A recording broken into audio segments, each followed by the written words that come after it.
Hello ma'am, sorry if late ko sa paghimo ani kay na busy ko sa work na wani ko lately.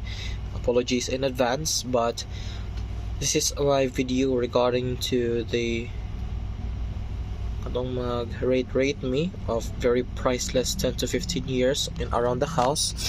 And probably mo ni siya na item ang pinaka-priceless nako. Kay kanina time bata pa ko na ako sa left kani akong lolo, lola, akong igsuon or igagaw, akong mga auntie, lastly akong papa na sa left. Kani siya na frame, kani siya na time kanang wala ka bata pa ka kaon rin mo naon.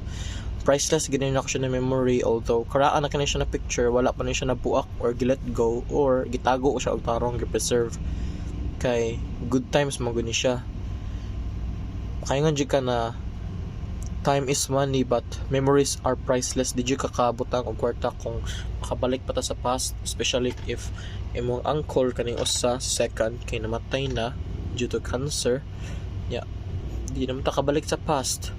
So my video is about the dedication of how priceless memories are, especially when a soul or a thing deep inside of our soul is still clinging from the past, would want to get back or change anything just to keep on the future with them, but apparently it's not how God intended. Maybe God has better plans for our uncle that died from cancer, or us themselves, when we discovered that and learned regarding how miserable life can be also.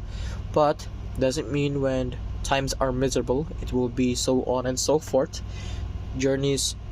Life basically is like a journey of up and down, going through mountains, and in this case of ours, when we were on that downhill and going up to the very top to enjoy the view, we were just momentarily clinging on hardships, yet through it all we were able to experience some good things in life, like enlightenment, or rather experiences that make us stronger today.